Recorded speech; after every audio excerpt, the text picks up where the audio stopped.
Kama tu mwanchumulira nikobono abamenyi kurwase wodi ya nyatieko ituko lya lero baswapara na kweroselia ipara iyo yabere gekumbigwa ase myake menge asekere bali ngikorwasia ipara iyo nikobono omwemsie bwe wodi yo ya nyatieko na boigo n'abantu baye nigo basoyigati eliyo gochaka korwasia ipara igintu kyaleta engusanano gati y'abantu balinge ambono omwemsie iyo omwemsiwe wodi yu ya nyatieko na boigo abamenyi ase omwemsiwe yu n'abantu baye baba bakubuwa chinguru na boigo gosali gokurwa ase paliyo igintu kirira barabuko ikogenda bakase igiteseni ky'abanyayimbo na boigo kulika oroboti mwanchumuligelia tigelia roboti.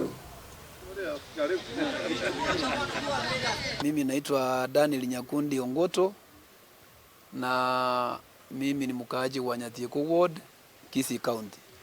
Kwanza nashukuru gavana wetu His Excellency Paul Simba Arati kwa kupeana pesa ya mambo ya maendeleo kama barabara na vitu singine kama maji.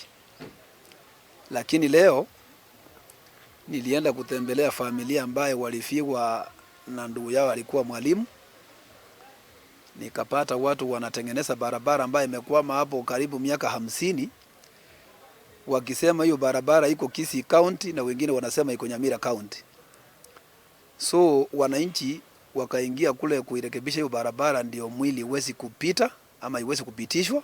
MCA wa Nyatieko wote akakuja na watu wake wakaanza kupigana, lakini raia ni kama waliwazidi nguvu na hiyo mambo ikatulia, na sasa tumeweka ripoti polisi ili waweze kuchunguza viongozi ambao wamechaguliwa. Ukipata kuna shida mahali na wananchi wameamua kujifanyia, peana time, kwa sababu uongozi mamlaka iko kwa wananchi, sio kwa mtu binafsi.